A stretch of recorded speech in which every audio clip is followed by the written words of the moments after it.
During our third anniversary dinner, Eli casually mentioned that our credit cards were maxed out when I brought up taking a dream vacation.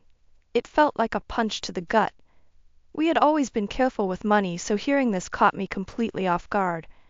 "What do you mean the cards are maxed out?" I asked, my voice trembling slightly. Eli shrugged nonchalantly. "It's no big deal, babe. I've just been hitting the casino a little harder than usual lately, but it's under control." My mind was racing. How could he have racked up so much debt without me knowing? And gambling? That was a side of him I'd never seen before. Over the next few days, I dug deeper into our finances. The truth was even worse than I'd imagined. Eli had taken out multiple credit cards and loans, all to fuel his gambling addiction. We were hundreds of thousands of dollars in debt. When I confronted him, he broke down, admitting everything. He had been struggling with a gambling problem for over a year, and had been too ashamed to tell me. The tears streaming down his face almost made me feel sorry for him. Almost. "We have to file for bankruptcy," I said, my voice shaking with anger and disappointment. "There's no other way out of this mess." Eli shook his head adamantly. "No, there's another option. My brother Cal. We can transfer the house to his name temporarily. That way, it's protected from the creditors until I can get back on my feet." I couldn't believe what I was hearing. "You want to lie to your own brother and risk losing our home? Absolutely not." But Eli was relentless, begging and pleading until I finally caved. I knew it was a terrible idea, but I was desperate to save our marriage and finances. Little did I know, it was just the beginning of Eli's betrayal. Despite my reservations, I went through with Eli's plan to temporarily transfer our house to his brother Cal's name. I tried to convince myself that he was doing this to protect our assets, that it really was just a short-term solution until he got back on his feet. When we met with Cal and his wife Darcy to explain the situation, I could barely look them in the eye. Eli did most of the talking, spinning his web of lies about needing to protect our home from creditors while he sorted out some business issues. "I don't understand," Darcy said, her brow furrowed with concern. "Why do you need to put the house in Cal's name? Can't you just file for bankruptcy?" Eli flashed her his most charming smile. "It's just a temporary measure, sweetheart. We'll have everything sorted out in a few months, and then we'll transfer it right back. You don't need to worry your pretty little head about it." I cringed at his condescending tone, but Darcy seemed to accept his explanation. Cal, however, looked uneasy. He pulled me aside while Eli and Darcy chatted in the other room. "You sure about this, Rowan?" he asked, his voice low. "It seems a little shady, even for my brother." I forced a smile, trying to quell the growing knot of doubt in my stomach. "It'll be fine, Cal. Just a few months, and then everything will be back to normal." Famous last words. Over the next few weeks, Eli's behavior grew increasingly erratic. He was gone for days at a time, claiming he was working on sorting out our financial mess. When he was home, he was irritable and distant, snapping at me over the smallest things. One night, as he stumbled in well past midnight, reeking of booze and perfume that wasn't mine, I knew the truth. He was having an affair. I confronted him, and he didn't even try to deny it. "What did you expect, Rowan?" He slurred, his words laced with venom. "You think I was going to stay faithful to a pathetic, nagging wife like you?" In that moment, I realized I had made the biggest mistake of my life by trusting him. But I also knew that I couldn't just roll over and let him destroy me. It was time to fight back. After Eli's drunken confession about his affair, I felt like the ground had been ripped out from under me. Not only had he lied about our finances and put our home at risk, but he had also betrayed our marriage vows in the most despicable way. In a daze, I spent the next few days trying to piece together what to do next. I consulted with a lawyer, hoping there was a way out of this mess. But the news was grim.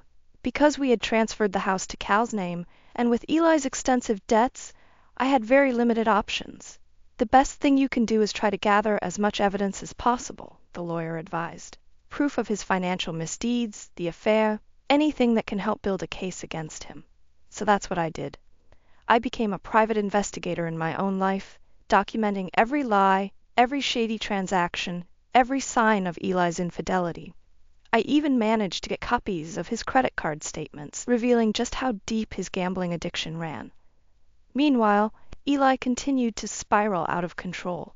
He was gone more nights than not, coming home reeking of booze and another woman's perfume. I stopped asking where he'd been or trying to reason with him. It was clear he was too far gone. The one bright spot in this whole mess was my newfound friendship with Darcy. As Cal's wife, she had been just as blindsided by Eli's schemes as I was. We bonded over our shared sense of betrayal, and she became my confidant, helping me gather evidence and offering a shoulder to cry on.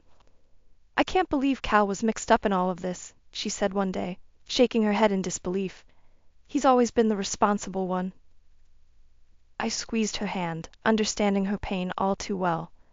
Eli has a way of manipulating people. He fooled us both.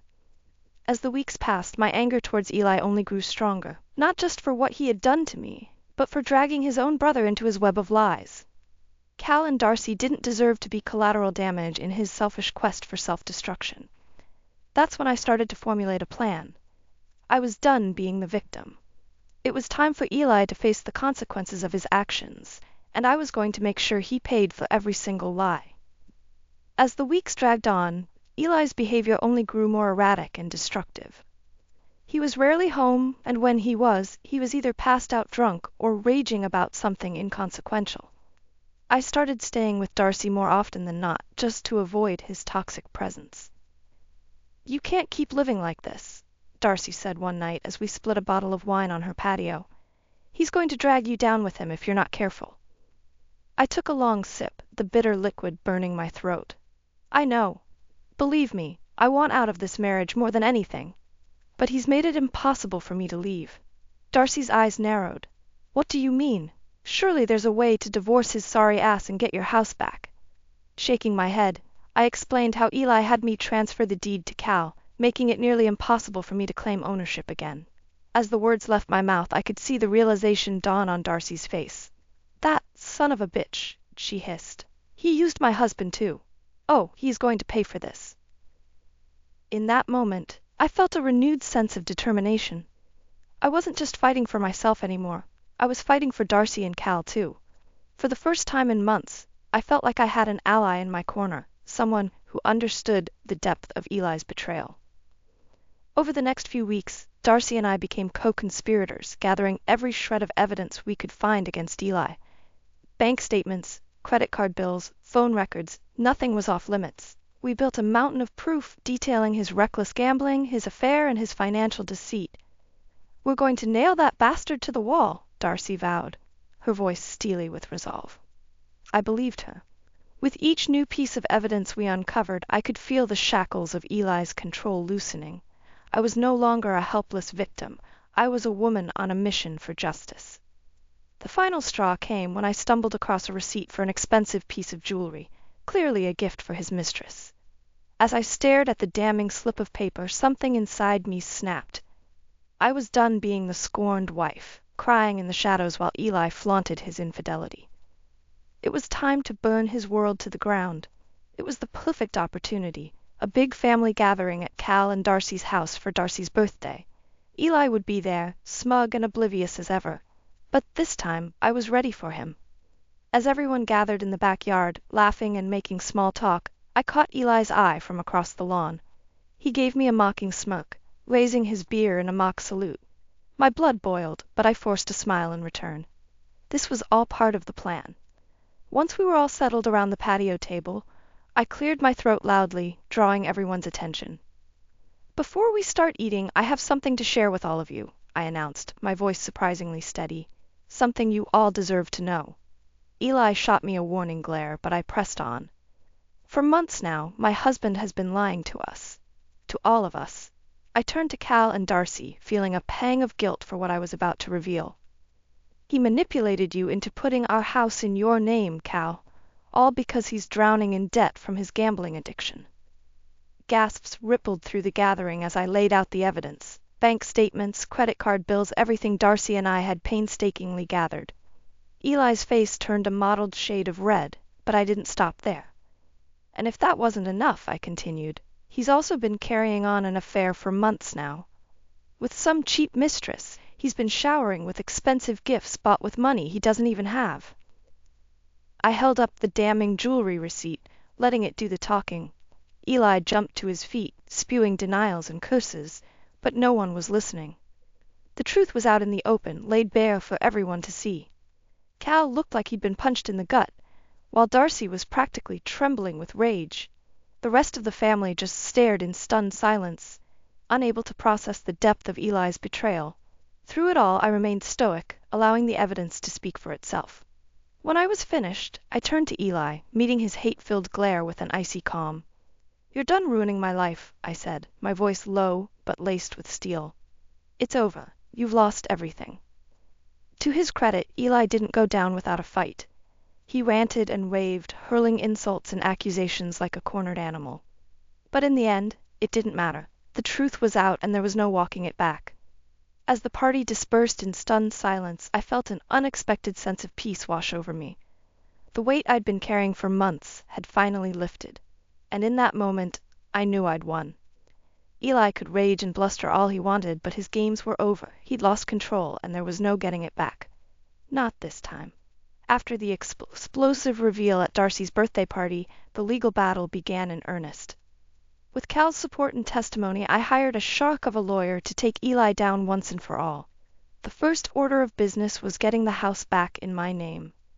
My lawyer made a strong case that the transfer to Cal had been done under false pretenses and coercion by Eli. To my relief, the judge agreed. Eli's lies and manipulation were undeniable given the mountain of evidence we presented. Mr. Grayson clearly had no intention of this being a temporary measure, the judge stated sternly. His actions were a deliberate attempt to defraud his wife and conceal assets from creditors. The property will be returned to Mrs. Grayson's name immediately. I had to fight back tears of relief as the gavel came down. After months of feeling trapped and hopeless, I finally had my home, my security back. But we weren't done yet. Not by a long shot. The next phase was going after Eli for his various financial crimes, the hidden debts, the shady loans, even his gambling losses. My lawyer was relentless, digging up every shred of evidence to bury him. During one particularly heated court session, Eli's lawyer tried to paint me as a vindictive, scorned wife out for revenge. He might as well have been speaking Greek for all the good it did him. "Your client is a con man and a liar who systematically robbed his wife of her financial security to fuel his vices," my lawyer fired back, his voice booming in the courtroom. "He has no one to blame but himself for the consequences of his reprehensible actions." Eli shot me a venomous glare from across the room, but I simply met his gaze with an icy stare. He had no power over me anymore. In the end, the judge saw right through Eli's desperate attempts at playing the victim. He was found guilty on multiple counts of fraud, financial crimes, and concealing assets. Not only would he face potential jail time, but he was also ordered to pay me a hefty settlement, one that would ensure I never had to worry about money again. As we walked out of the courthouse that final day, Eli brushed past me, his expression a mask of pure hatred. "You're going to regret this," he hissed under his breath. "You haven't seen the last of me." I simply laughed in his face. "I already have everything I want, Eli. You've got nothing left to take from me." Finally free of his toxic grasp, I could breathe again. The long, dark tunnel of our marriage was finally behind me, and the future looked brighter than ever. Eli could make all the empty threats he wanted. He was a ghost of the past, a cautionary tale of how low a person could sink. As for me, I was just getting started on the rest of my life. In the aftermath of my legal victory over Eli, everything seemed to crumble around him at lightning speed. It was almost dizzying to watch. First, his mistress caught wind of the whole sordid affair and dropped him like a bad habit. Apparently, she wasn't too keen on being with a broke, disgraced loser after all. Who would have thought? Then the professional fallout began. Eli had worked in real estate, and word travels fast in that world. As soon as the details of his fraud and deception hit the news, no reputable agency would touch him with a 10-foot pole. His career was essentially over before it could really begin. Meanwhile, I was just getting started on rebuilding my life without his toxic presence weighing me down. With the generous settlement from the court case, I was able to pay off what remained of Eli's debt and still had plenty left over. Cal and Darcy were incredibly supportive throughout everything. I'll never forget the day Darcy showed up at my door with a bottle of champagne and the biggest grin on her face. "We're throwing you a party," she announced, "to celebrate you getting that scumbag out of our lives for good." The party ended up being a total rager, with friends and family coming from all over to raise a glass to my fresh start. Even Cal's stoic demeanor couldn't hide his relieved smile as we clinked drinks. "I'm just glad that whole nightmare is over," he said. "You deserve so much better, Rowan." As I looked around at the smiling faces surrounding me, I felt an overwhelming sense of gratitude. If it hadn't been for these amazing people having my back, I might never have found the strength to stand up to Eli. In the months that followed, I watched from the sidelines as Eli's life continued its downward spiral. More legal troubles and unpaid debts seemed to pile up by the week. He had burned every bridge and scorched every connection he'd once had. The worst punishment of all? Being forced to watch me actually thrive without him around. I could see it in his eyes whenever we encountered each other, that seething resentment that I had somehow won. But what he failed to realize was that I had already won the second I broke free from his toxic grip. The money, the house, all of that was just icing on the cake. After years of lying and cheating, Eli had nobody left but himself. Poetic justice at its finest. As for me, I had everything I could ever want: my freedom, my independence, and a priceless support system of people who truly cared about me. With their encouragement, I even started exploring new career opportunities that I never would have considered before. It was like a weight had been lifted off my shoulders, allowing me to spread my wings and finally live life on my own terms, and I had no plans of letting anyone clip those wings ever again. The renovations on the house were finally complete, and I couldn't be more thrilled with how it turned out. It was like a physical manifestation of my new life. Out with the old, in with a fresh start. As I stepped back to admire the sleek new kitchen with its modern appliances and marble countertops, I felt a surge of pride. This was my sanctuary, my clean slate. No more ghosts of the past lingering in every corner. "What do you think?" I asked Darcy, who had become my unofficial design consultant over the past few months. "Worth all the dust and noise?" She let out an appreciative whistle. "Girl, it looks amazing. You totally nailed the whole effortlessly chic vibe." Laughing, I pulled her in for a hug. If it hadn't been for Darcy's unwavering support, I'm not sure I would have made it through those dark days intact. She was the sister I never had, and I was eternally grateful. Over the next few weeks, I settled into my new surroundings like a bear emerging from hibernation. Every morning, I'd make a cup of coffee and just soak in the peaceful ambiance of my beautifully remodeled home.